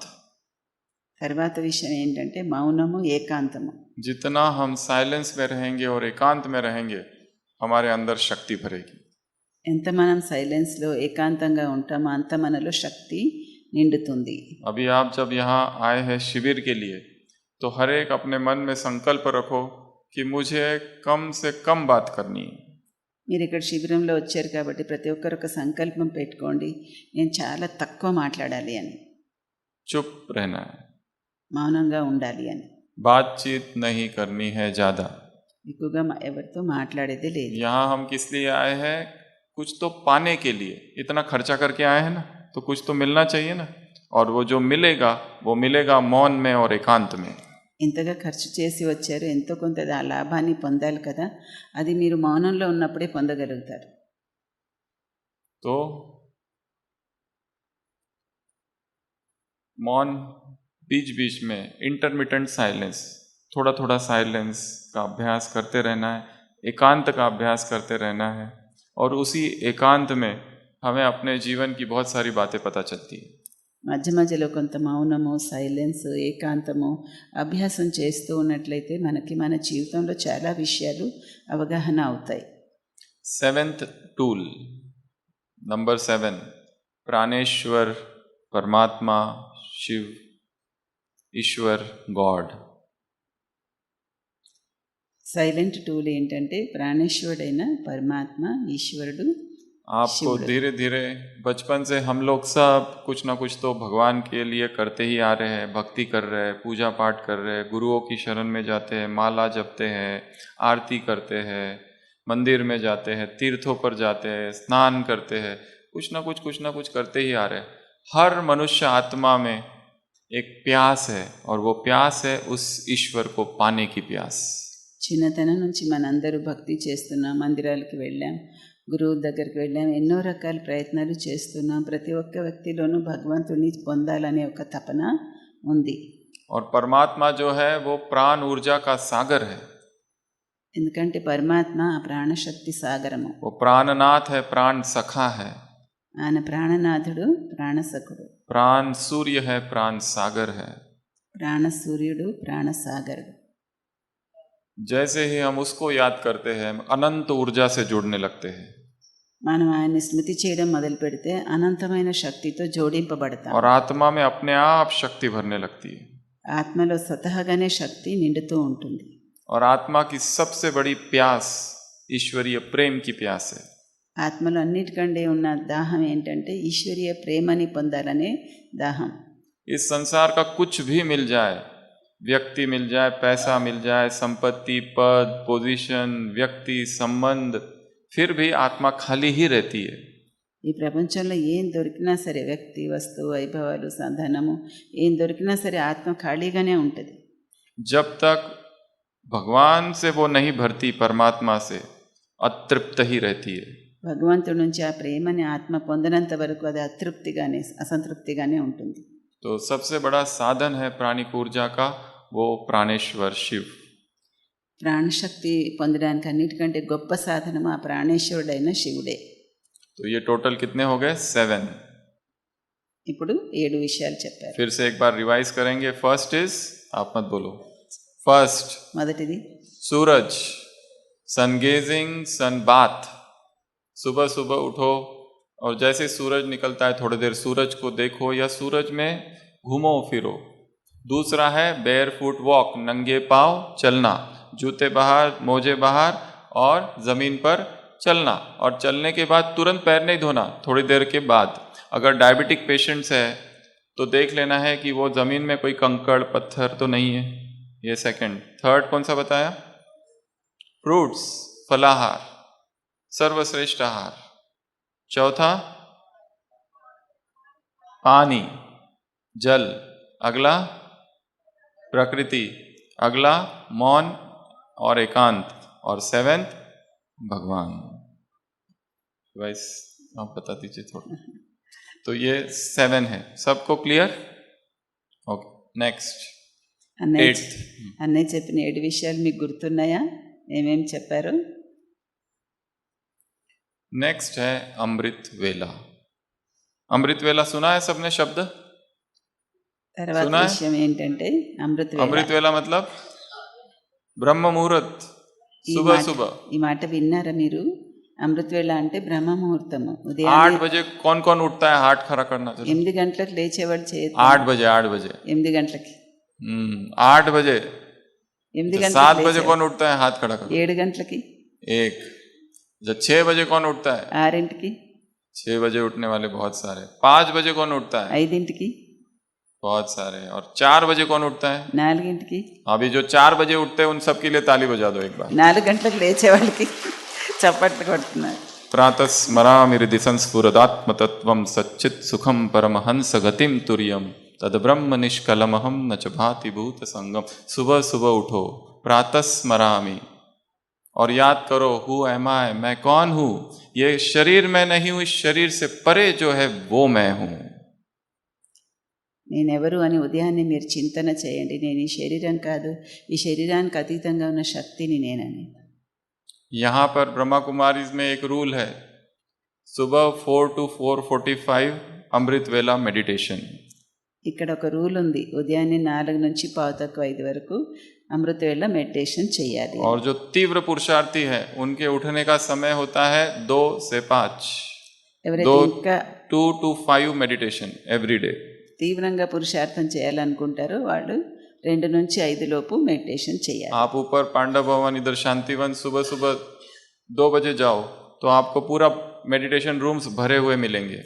శాంతివన్లో కానీ పాండవ భవన్లో కానీ మీరు 2 గంటలకు వెళ్తే కూడా అక్కడ మెడిటేషన్ రూమ్స్ అన్ని ఫుల్గా ఉంటాయి. ऊपर आप, इनका ऊपर का बना है प्रोग्राम जाने का एक दिन. బనాయే హై. एक दिन आप ऊपर जब जाएंगे तो वहाँ पांडव भवन है, द मेन हेडक्वार्टर्स, जहाँ से ये पूरा विस्तार हुआ. Very very powerful vibrations. మీరు పైకి వెళ్ళినప్పుడు చూడండి, అక్కడ పాండవ భవన్ మెయిన్ హెడ్ క్వార్టర్స్, అక్కడ నుంచే ప్రపంచం అంతా విస్తరించింది ఈ సంస్థ. అక్కడ చాలా చాలా పవర్ఫుల్ వైబ్రేషన్స్ ఉంటాయి. वहाँ पर सुबह सुबह जो मेडिटेशन होता है, very very strong powerful vibrations का मेडिटेशन होता है. అక్కడ తెల్లవారుజామున జరిగే మెడిటేషన్ చాలా పవర్ఫుల్ వైబ్రేషన్స్ ఉంటాయి. अभी आप लोगों को क्या करना है? धीरे धीरे करना है. जो 8 बजे उठ रहे हैं वो 7 बजे पे आ जाओ. जो 7 बजे उठते हैं वो 6:30. स्लोली पीछे पीछे जाना है. ఇప్పుడు మీరు ఏం చేయాలంటే ఒక్కొక్క గంట ముందుకు జరుగుతూ ఉండాలి. और उसके लिए चाहिए केवल संकल्प. దానికోసం కావాల్సింది కేవలం సంకల్పం. और उसके लिए चाहिए रात को जल्दी सो जाना है. దానికి రాత్రి తొందరగా పడుకోవాలి. रात को 12 बजे कौन सोता है? हाथ खड़ा करना चाहिए. 12 గంటలకు నిద్రపోయేవాళ్ళు टीवी देखते देखते और सीरियल देखते देखते माता టీవీ है. చూస్తూ సీరియల్స్ చూస్తూ 12ంటికి పడుకుంటున్నాం అన్నవాడు చేయొద్దండి. 11 बजे कौन सोता है? 11. और मोबाइल देखते देखते यूट्यूब शॉर्ट्स रील्स. మొబైల్ చూస్తూ చూస్తూ వీడియోస్, షార్ట్స్, రీల్స్ तो अभी क्या करना है? 9 PM डिजिटल कर्फ्यू. ఇప్పుడు ఏం చేయాలంటే 9 PM डिजिटल कर्फ्यू. 9 గంటలకి డిజిటల్ కర్ఫ్యూ పెట్టేయాలి. Digital sunset. అంటే అవన్నీ 9 बजे ఆపేయాలి. के बाद या तो मोबाइल का अगर रात में काम नहीं है, नो इमरजेंसीज, तो बंद ही कर दो. Sleep hygiene. 9 గంటల जिनको తర్వాత काम है at least on offline, become offline, internet of. 9 గంటల తర్వాత ఇంకా ఇంటర్నెట్ మొబైల్ అన్నీ ఆఫ్ చేసేయాలి. नहीं तो यूट्यूब 10 o'clock, 11 o'clock, 12, 1, 2, एक के बाद दूसरा, दूसरे के बाद दूसरा, चालू ही चालू. లేకపోతే ఇంకా వరుసగా ఒకదాని తర్వాత ఒకటి చూస్తూనే ఉంటారు. 1 click, देवता शूद्र. ఒకటి స్టార్ట్ చేయగానే దేవతలు కాస్త శూద్రులు అయిపోతారు. Only 1 click. तो 8th tool is अमृत वेला. सुबह सुबह जल्दी जल्दी उठना. सुबह जल्दी उठे तो sit in meditation, take energy and then begin the day. తెల్లవారుజామున మనము లేచి మెడిటేషన్లో కూర్చుంటే రోజంతా కూడా మన స్థితి చాలా బాగుంటుంది. अगर उठेंगे ही लेट, 7 बजे उठेंगे, 8 बजे उठेंगे, उठते ही चिड़चिड़ापन, न्यूज़पेपर को हाथ ही नहीं लगाना बिल्कुल. No newspaper till 9 AM. 8 గంటలకు లేచి న్యూస్ పేపర్ పట్టుకుంటారు. న్యూస్ పేపర్ ముట్టుకోవద్దు అసలు ఉదయాన్నే. तो स्टार्ट मेडिटेशन कल से, पक्का, प्रॉमिस. రేపటి నుంచి మెడిటేషన్ 4 o'clock tomorrow, all. आज भी आए हैं. आज भी आए, पर ये कुछ लोग हाथ नहीं खड़ा कर रहे. ఈరోజు वो అందరూ कहते हैं వచ్చారా? हमारे लिए नहीं, हम तो यहाँ आराम करने आए हैं. మెడిటేషన్లో అందరూ వచ్చారా తెల్లవారుజామున? వచ్చిన వాళ్ళు చేయొద్దండి. ये सब लोग आए हैं. एवरीवन. सो पक्का మరి कल से हमेशा के लिए.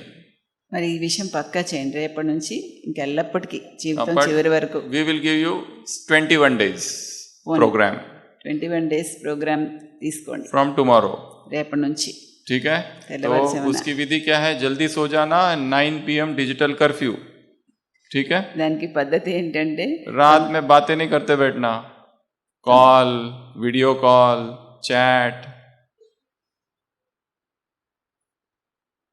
రాత్రి తొందరగా పడుకోవాలి. రాత్రి ఫోన్లు మాట్లాడుతూ కూర్చోవద్దు.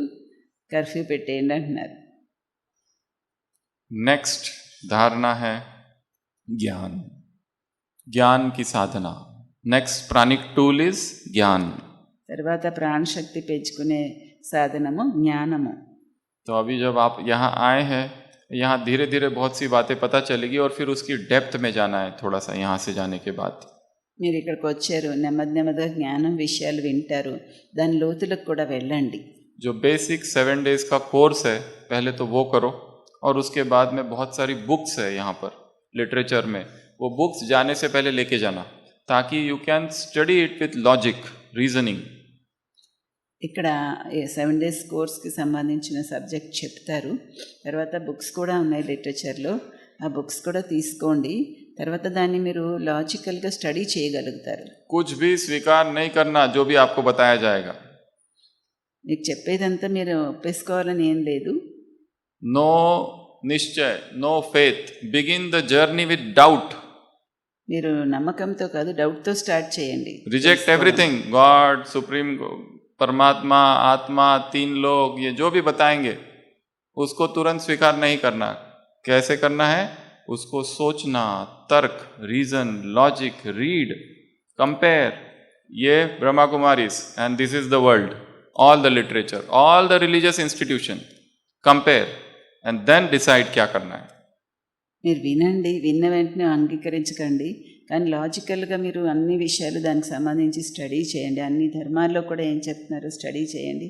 ఆ తర్వాత మీరు ఒక నిర్ణయానికి రండి. संसार में हम बचपन से अब तक भक्ति करते आ रहे हैं, तो यहाँ पर भक्ति आपको कहीं दिखेगी नहीं. न पूजा, न आरती, न थाली, कुछ भी नहीं है. न मूर्ति, न कुछ और कुछ भी नहीं है जैसा, न मंदिर. तो व्हाट इज दिस? ये लोग करते क्या है? Who are they? ప్రపంచంలో మనం ఇంతకాలం నుంచి భక్తి చేస్తూ వచ్చాము. ఇక్కడ మీకు అలాంటిది ఏమీ కనిపించట్లేదు. అయితే అసలు వీళ్ళు ఏం చేస్తున్నారు? तो एक एक चीज को तोलना है, रीजन करना है लॉजिक के साथ कि right wrong, right wrong, wrong तो रॉन्ग, रिजेक्ट. ప్రతి ఒక్క విషయాన్ని మీరు ఆచితూచి తెలుసుకోవాలి. ఇది రైట్, ఇది రాంగ్, ఇది రైట్. जो आपको अच्छा लगता है वो सारा उठाते जाओ. और जो अच्छा नहीं लगता है उसको छोड़ दो, మీకు నచ్చేదాన్ని తీసుకోండి, నచ్చని దాన్ని వదిలేయండి. क्योंकि हम सब के मन में बहुत सारी कंडीशनिंग है पहले की सारी, जो बचपन से सुनाया, माँ बाप ने सुना, समाज ने जो सिखाया, किताबों ने सिखाया, धर्म ग्रंथों ने जो सिखाया, एवरीथिंग इज हियर. तो new knowledge we can't accept immediately. మనకు చిన్నతనం నుంచి తల్లిదండ్రులు నేర్పించింది, గ్రంథాల్లో చదివింది, ఎన్నో విషయాలు మన మనసులో ఉన్నాయి. మనం కొత్త విషయాన్ని వెంటనే యాక్సెప్ట్ చేయలేము.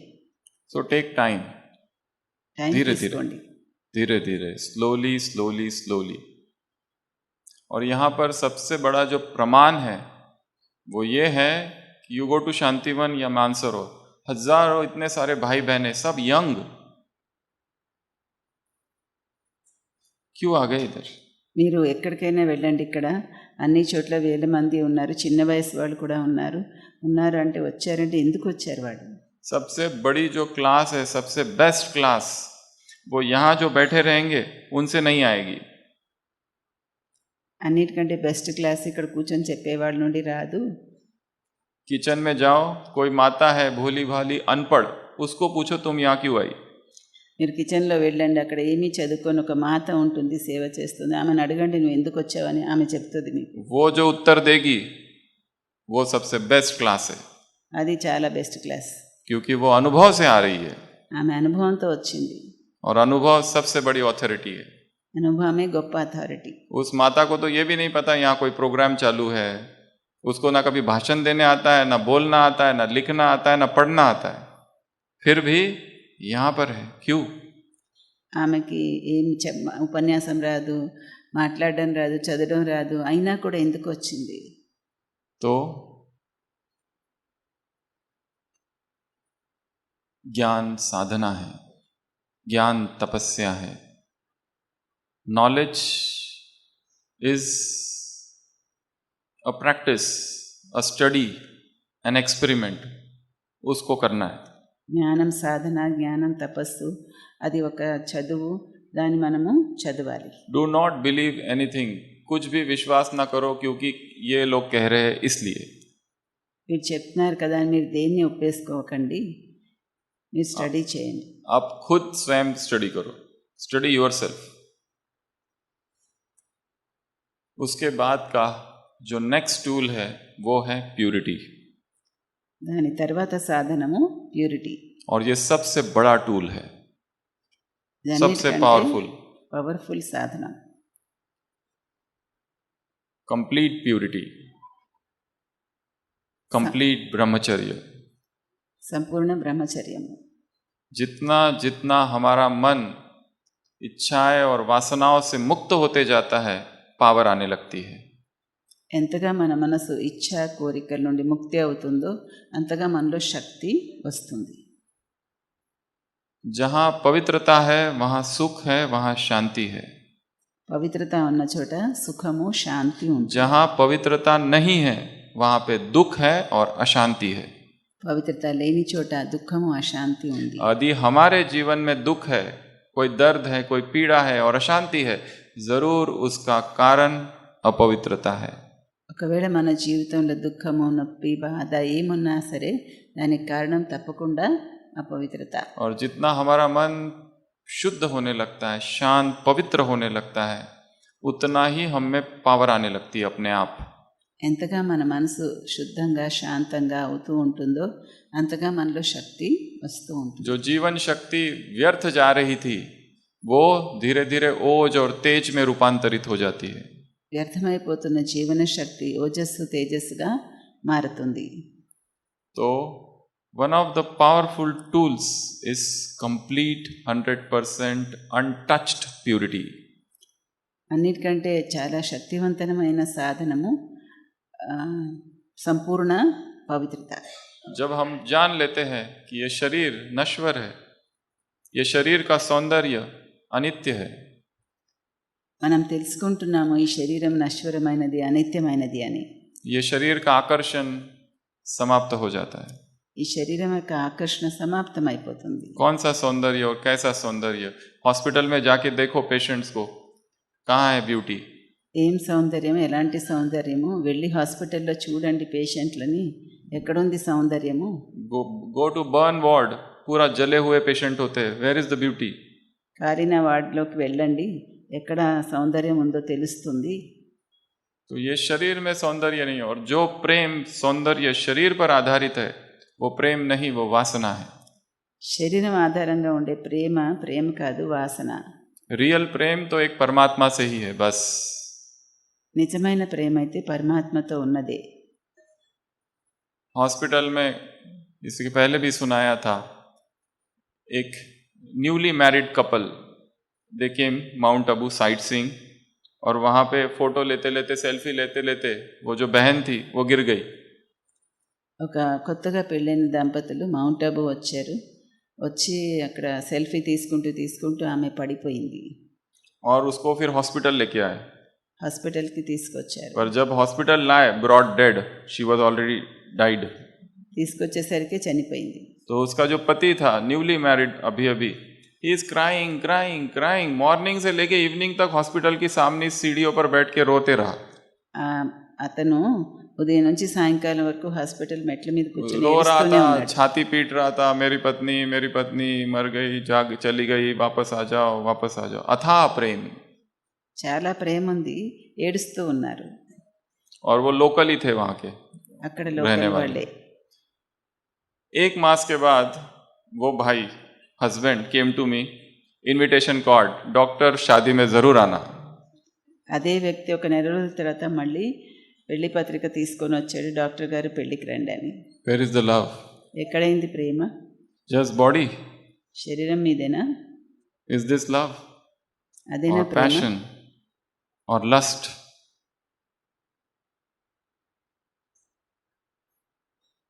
Love is bodiless. ప్రేమ लव అనేది अशरीरी है. శరీరానికి సంబంధం లేనిది. इसलिए हर आत्मा का स्वरूप और स्वभाव ही प्यूरिटी है, ప్రతి नेचुरल. ప్రతి ఆత్మ యొక్క స్వరూపము స్వభావమే इम्प्यूरिटी इज अननेचुरल. పవిత్రత. जैसे हम అపవిత్రత मंदिर में जाते हैं तो कितने पवित्र भाव जागते हैं. क्यों? क्योंकि we go back to our nature. మనం ఆలయానికి వెళ్ళినప్పుడు ఎంత పవిత్ర భావనలు జాగృతం అవుతాయి, ఎందుకంటే మన సహజ స్వభావానికి దగ్గర అవుతాం అప్పుడు. नेक्स्ट टूल है एक्सरसाइज, डेली एक्सरसाइज. తర్వాత సాధనము ఎక్సర్సైజ్. वॉकिंग कितने लोग करते हैं? हाथ खड़ा करो. ఎవరెవరు వాకింగ్ చేస్తారు? बाकी लोग क्या करते हैं? మిగతా सोते వాళ్ళు हैं, आराम. Walking daily walk, daily exercise. రోజు వాకింగ్ చేయాలి. हमारा exercise. पूरा शरीर जो है ना, एक एक जॉइंट चक्र है. మన శరీరంలో ప్రతి ఒక్క జాయింట్ ఒక చక్రం. And body loves to move. శరీరం కదలికల్ని ఇష్టపడుతుంది. Energy loves to move. Energy को मूवमेंट पसंद है. శక్తి కూడా కదలికే ఇష్టపడుతుంది. अगर हम एक्सरसाइज नहीं करते तो पूरा शरीर जकड़ जाता है, थकान रहती है, स्टिफनेस. ఎక్సర్సైజ్ చేయకపోతే శరీరం బిగిసిపోతుంది. इसीलिए कोई भी एक्सरसाइज करो, कैसी भी एक्सरसाइज करो, जिम एक्सरसाइज, योगासना, थाई ची, शिगोंग, डांस, जुम्बा, एनीथिंग, ఏదో ఒక రకమైన ఎక్సర్సైజ్ అయితే చెయ్యండి. पर डांस इज मस्ट. డాన్స్ అన్నా చెయ్యండి. ठीक है? तो बॉडी की मूवमेंट होनी चाहिए एवरी डे. శరీరానికి కదలికలు ఉండాలి एंड द ప్రతిరోజు. Best exercise is walking. अगर बाकी कर नहीं सकते तो स्टार्ट वॉकिंग. ఏం ठीक है? చేయలేకపోతే వాకింగ్ చేయండి. Simple walking, long walk, 5 kilometres, 10 kilometres, 5 కిలోమీటర్లు, नहीं 10 हाफ కిలోమీటర్లు. किलोमीटर्स, ठीक है, only half. Start with half and then increase. 1/2 కిలోమీటర్తో మొదలు పెట్టండి. एक विदेशी लेखक ने लिखा था अपनी कहानी, जीवन कहानी, मेरा और मेरे पिताजी का झगड़ा हो गया रात में. ఒక విదేశీ కవి రాశాడు, నాకు మా నాన్నగారికి గొడవైంది రాత్రి. और झगड़ा होते होते सुबह 4 बज गए. ఉదయం 4 అయింది గొడవతో. पिताजी ने कहा, एक तो तुम यहाँ रहो या तो मैं रहूंगा घर में. మా నాన్న అన్నారు, నువ్వన్నా ఉండు నేనన్నా ఉంటాను. मैं भी बहुत गुस्से में था. मैंने कहा मैं जा रहा हूँ घर छोड़कर. నాకు కోపం వచ్చేసి నేనే పోతానని వెళ్ళిపోయాను. और वो घर छोड़कर चला गया. ఇల్లు వదిలేసి వెళ్ళిపోయాడు. चलते गया, पता चला पैसे तो है ही नहीं. డబ్బులు లేవు, నడుస్తూ ఉన్నాడు. चलते गया मॉर्निंग वॉक, अमृत वेला, सन, और चलते उसको लगा गलती तो मेरी है, అంత నడిచి ఆఖరికి అనిపించిందంటే ఆయనకి నాదే తప్పు అని, मुझे माफी मांगनी चाहिए. నేనే క్షమాపణ అడగాలని. तो ये लिखा उन्होंने बेनिफिट्स ऑफ वॉकिंग. దానిలో రాశాడంట వాకింగ్ వల్ల వచ్చే లాభాలు ఏంటని. तो वॉकिंग करते करते क्या होता है, न्यू टचिंग्स, नेचर से कनेक्शन होता है, मन शांत होता है, एकांत में रहते हैं, मौन में रहते हैं, तो अपने आप पता चलता है. వాకింగ్ और వల్ల वजन कम हो जाएगा थोड़ा, वो भी अच्छा है. వాకింగ్ వల్ల ఏమవుతుందంటే మౌనంగా ఉంటారు, ఏకాంతంగా ఉంటారు, చాలా లాభాలు ఉంటాయి, బరువు కూడా తగ్గుతుంది. और जो यंग लोग बैठे हैं उनके लिए नो वॉकिंग, उनके लिए रनिंग, చిన్న వయసు వాళ్ళైతే రన్నింగ్ చేయాలి, walking. Marathon. Running is a meditation, running కూడా మెడిటేషనే. क्योंकि रन करते करते करते करते बॉडीलेस स्टेज आ जाती है. రన్నింగ్ చేస్తూ శరీరాన్ని మర్చిపోతాం. तो रोज रनिंग, जो यंग लोग हैं वो सब रनिंग चालू कर दो, 1/2 kilometre, then 1 kilometre, then 5K, then 7K, then 10K, 15K, 16K, 20K, 21K. Start increasing slowly. అలా 1 కిలోమీటర్ నుంచి మొదలుపెట్టి 10 కిలోమీటర్ 20 కిలోమీటర్ల వరకు రన్నింగ్ చేయొచ్చు. और जो माता है वो थोड़ा धीरे 1/2 किलोमीटर, మాతలు నెమ్మదిగా 1/2 కిలోమీటర్ అయినా స్టార్ట్ थोड़ा बढ़ाओ उसको, తర్వాత పెంచండి. ठीक है. तो the next tool is exercise. बिना एक्सरसाइज के स्पिरिचुअलिटी फेल. ఎక్సర్సైజ్ లేకుండా spirituality, without health no spirituality. Health లేకుండా ये तो స్పిరిచువాలిటీ बीमार కూడా पड़े हैं, ఉండదు. बीपी, शुगर, थायराइड, ढेर गोलियां, 1 कटोरा भर गोली सुबह, 1 कटोरा दोपहर, 1 कटोरा शाम. అనారోగ్యంతో మంచాన్ని పడి ఉండి అప్పటికప్పుడు టాబ్లెట్లు ప్రతి పూట తీసుకుంటే ఏమి ఆధ్యాత్మికత? कैसे करेंगे मेडिटेशन? ఏం మెడిటేషన్ చేస్తారు? मेडिटेशन के लिए चाहिए स्ट्रांग पावरफुल बॉडी, మెడిటేషన్ కోసం కూడా మంచి ఆరోగ్యంగా ఉండే, healthy body, disease free body. రోగాలు లేని శరీరం కావాలి. तो टूल क्या है? एक्सरसाइज. नेक्स्ट टूल इज कर्मयोग. खाली తర్వాత సాధన मेडिटेशन ही करते नहीं बैठना है, यू हैव टू वर्क. కర్మయోగం. कर्म योगा, कर्म एंड योग कंबाइंड. कर्म भी योग भी, और कर्म में जितना हो सके निस्वार्थ कर्म. కర్మని యోగాన్ని జోడించండి, కర్మలో కూడా వీలైనంత వరకు నిస్వార్థ కర్మ చేయండి. और वो कर्म से हम डिटैच्ड. ఆ కర్మల నుండి మీరు డిటాచ్గా कर्म ఉండండి. किया डिटैच्ड, उसका कोई ज्यादा प्रदर्शन नहीं करना है. కర్మ చేశారు, దాని నుంచి డిటాచ్ मैं అయిపోయి ये ఎక్కువ करता हूँ, मैं वो करता हूँ, नथिंग. ప్రదర్శించకండి, నేను ఇది చేస్తున్నా అది చేస్తున్నా అని. तो कर्म तो करना ही है, हर एक को करना है. ప్రతి ఒక్కరూ కర్మ చేయవలసిందే కదా. और जो फल प्राप्त होगा वो गीता में भी लिखा है, सबको पता है. कर्मण्यवाधिकारस्ते मा फलेषु कदाचन. अच्छा बुरा जो भी है उसको स्वीकार करना, फिर उस पर हमारा कोई कंट्रोल नहीं है. గీతలో కూడా చెప్పారు కదా, కర్మ చేయడం వరకే అధికారం, ఫలితాన్ని ఆశించొద్దని. तो कर्म योग. नेक्स्ट टूल इज शुभ संकल्प, प्योर थॉट्स. తర్వాత సాధనము శుభ సంకల్పాలు, शुभ भावना, शुभ कामना, శుభ భావనలు, శుభ కామనలు, सबके लिए, అందరి కోసం. कोई भी हो. और उसमें 2 काम करने हैं. पहला काम करना है, जिनको भी हमने दुख दिया है उनसे क्या करना? माफी मांगना है. ठीक है. మొదట మనం ఏం చేయాలంటే ఎవరెవరిని మనం దుఃఖ పెట్టామో వాళ్ళందరి నుంచి క్షమాపణ అడగాలి. तो सभी आंख बंद करेंगे అయితే కళ్ళు మూసుకోండి అందరూ. और अपनी आंखों के सामने उन सबको लाएंगे जिसको हमने दुख दिया है, మీ కళ్ళ ముందుకి దుఃఖ పెట్టిన వాళ్ళందరినీ కూడా ఎదురుగా తెచ్చుకోండి. और माफी मांगो उससे. క్షమాపణ అడగండి.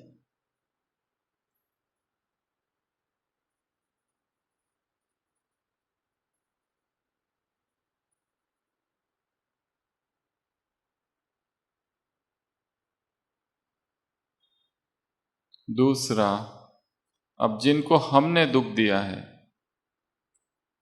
उनसे पहला माफी मांग लिया, और दूसरा जिन्होंने हमको दुख दिया है उनको माफ कर दो. రెండోది మనకెవరైనా దుఃఖం ఇచ్చారు వాళ్ళని కూడా క్షమించండి. मैं उन सब आत्माओं को क्षमा करता हूँ. నేను ఆత్మలందరినీ క్షమిస్తున్నాను. सबके प्रति शुभ भावना, शुभकामना. అందరిపైన శుభభావన, శుభకామన.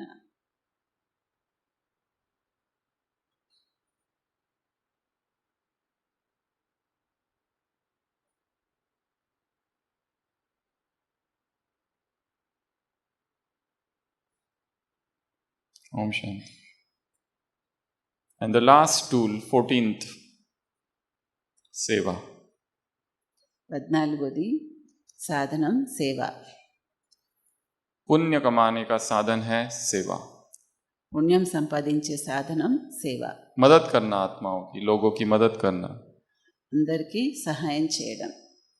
किसी अनाथ आश्रम में जाओ, कोई वृद्धाश्रम में जाओ, किसी को कुछ आवश्यकता है, सेवा करना निस्वार्थ भाव से. No exhibition. ఎక్కడైనా అనాథాశ్రమము, వృద్ధాశ్రమము అలాంటి చోటికి వెళ్ళండి. ఎవరికైనా మనతో సహాయము, సేవ అవసరం ఉంది, చెయ్యండి. ప్రదర్శించకండి. ऊपर हम देखते हैं हॉस्पिटल में कई बार कई लोग आते हैं, सब पेशेंट्स को एक एक एप्पल देके चुपचाप चले जाते हैं. कुछ नहीं पता कौन है क्या है, चुपचाप सेवा. నేను పైన హాస్పిటల్లో చూస్తాను, కొందరు వస్తారు ప్రశాంతంగా, కొంతమంది పేషెంట్స్ అందరికీ యాపిల్స్ పనిచేసి సైలెంట్గా వెళ్ళిపోతారు. तो पहली एक कहावत आपने हिंदी में सुनी होगी, नेकी कर दरिया में डाल. सुना है ये? పుణ్యం చేయండి నదిలో వేయండి అని సామెత. अभी है नेकी कर मीडिया में डाल. ఇప్పుడు ఏమైనా పుణ్యం చేస్తే వీడియోలో వేస్తున్నారు. जो भी अच्छा करते हैं उसको कहाँ डालते हैं?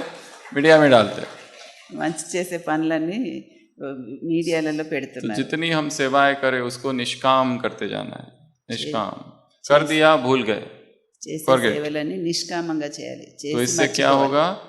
दुआएं मिलेगी, ब्लेसिंग्स. దానివల్ల ఆశీస్సులు వస్తాయి. And blessing is a pranic activation tool.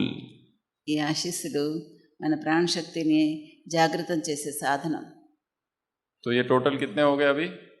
14. तो लास्ट 7 कौन कौन से बताए? सबसे पहला अमृत वेला, दूसरा बताया प्यूरिटी, थर्ड ज्ञान, फोर्थ एक्सरसाइज, फिफ्थ कर्मयोग. कर्म को छोड़ना नहीं है, कर्म करते रहना है. हम लोग सभी जो इस संस्था से जुड़े हुए, ये सारी बहनें, they are busy whole day. I myself busy whole day. कर्म सेवा, कर्मना सेवा. अगला क्या बताया? शुभ भावनाएं. उसमें 2 काम करने, माफ करना और माफी मांगना. क्यों करना है ये काम? శుభభావన, శుభకామన అంటే క్షమించాలి. क्यों ఎందుకు? क्यों माफ करना है? ఎందుకు? अब किसी ने हमको बहुत दुख दिया है, मेंटल टॉर्चर किया है, उसको माफ कर दे. ఎవరైనా మనని చాలా టార్చర్ పెట్టారు, వాడిని క్షమించాలా? क्यों? कारण बताओ. ఎందుకు? కారణం చెప్పండి. क्यों? जब तक माफ नहीं करेंगे हम शांत नहीं होंगे, बेचैन. వాళ్ళని క్షమించినంత వరకు మనకు శాంతి రాదు. क्योंकि हमारा स्वभाव ही है क्षमा करना. మన స్వభావమే క్షమించడం. और जिनको हमने बहुत दुख दिया है उनसे क्या करना है? माफी मांग लेनी है. ये सब कब करना है? अमृत वेला, एवरीडे मॉर्निंग मेडिटेशन, 2 वर्क्स. ఎవరికైనా మనం దుఃఖం ఇచ్చాం, వాళ్ళ దగ్గర కూడా క్షమాపణ అడగాలి. तो मन में जो भारीपन है वो कम कम होते जाएगा. ఇవన్నీ అమృత వేళ చేయాలి. అప్పుడు మనసు తేలిక అవుతూ ఉంటుంది, బరువు माइंड తగ్గుతుంది. लाइट होते जाएगा, लाइटनेस. उसके बाद बताया लास्ट टूल सेवा. यहाँ पर किचन में जाओ, कितने लोग सेवा कर रहे हैं? क्यों कर रहे हैं? कितना दूर दूर से आए हैं माता है, उनके पास खाली आने की और जाने की टिकट है, वेरी वेरी पुअर. बस कितने तो ऐसे हैं. और कुछ कुछ ऐसे हैं IAS officer, sweeping the floor, निरंकारिता भाव. ఇక్కడ మీరు కిచెన్లో వెళ్ళండి, ఎంతమంది సేవ చేస్తున్నారు. పేదవాళ్ళు, టికెటే డబ్బులు ఉన్నాయి అయినా సేవ చేయడానికి వస్తున్నారు. కొంతమంది IAS ఆఫీసర్ అయినా కూడా క్లీనింగ్ చేసే సేవ చేస్తున్నారు. ఎందువల్ల? तो these are 14 pranic activation tools. इनको आज से ही अपने जीवन में लाना है। धीरे धीरे धीरे धीरे। जो डाइट वाला है टेक टाइम, रेस्ट तो बहुत फास्ट हो जाएंगे डाइट छोड़ के। భోజనం విషయం నెమ్మదిగా మార్చుకోండి, डाइट थोड़ा मुश्किल है। మిగతావన్నీ వెంటనే చేయొచ్చు. इंग्लिश में कहावत है, you can change man's religion but not his diet.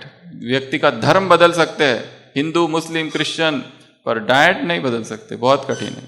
ఒక సామెత ఉంది, మనిషి మతాన్ని మార్చొచ్చు కానీ because man's deepest and greatest addiction is food. ఫుడ్ని మార్చలేమని, ఎందుకంటే चाहिए. వ్యసనం అదే. Tasty food.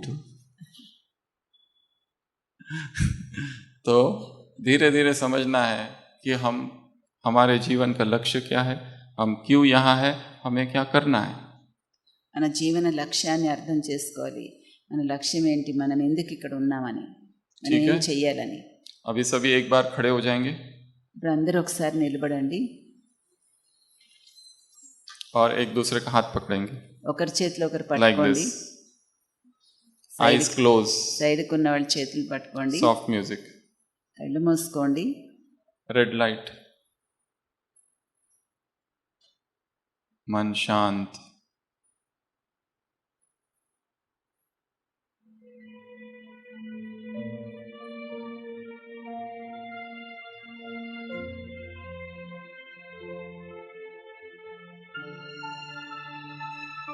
मैं प्राण ऊर्जा से भरपूर हूँ। నేను ప్రాణ శక్తితో నిండి ఉన్నాను. मेरे दोनों हाथों से प्राण ऊर्जा इन दो आत्माओं को जा रही है। నా రెండు చేతుల నుండి కూడా ప్రాణ శక్తి నాతో ఉన్న వాళ్ళకి వెళ్తూ ఉంది. इन दो आत्माओं से प्राण ऊर्जा मेरे हाथों में आ रही है। వాళ్ళ నుండి కూడా నాకు ప్రాణ శక్తి నా చేతుల ద్వారా వస్తూ ఉంది. और प्राणिक सर्किट, ఒక ప్రాణిక వలయం ఏర్పడింది, प्राणिक करंट। ప్రాణిక కరెంట్. मैं शांत स्वरूप आत्मा हूँ।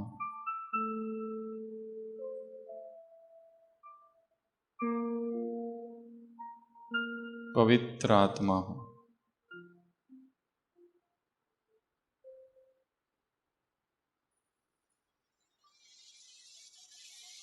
मेरे अंग अंग में पवित्रता है, प्यूरिटी है।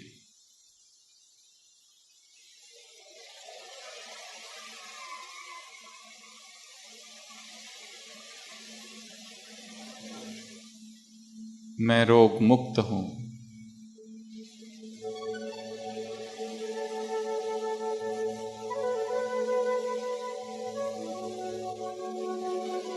स्वस्थ हूँ, निरोगी हूँ।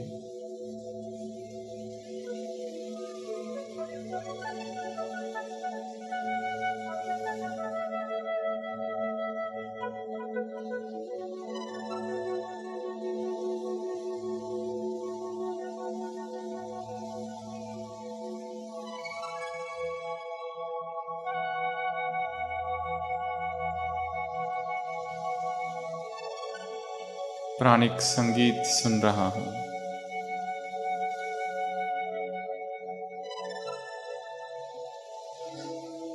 प्राणों का तालमेल है, प्राणिक समन्वय है, प्राणिक हार्मनी, प्राणिक लाइफ, प्राणिक फूड, फ्रेशनेस, पावर, एनर्जी। रोम रोम में ऊर्जा है, शक्ति है।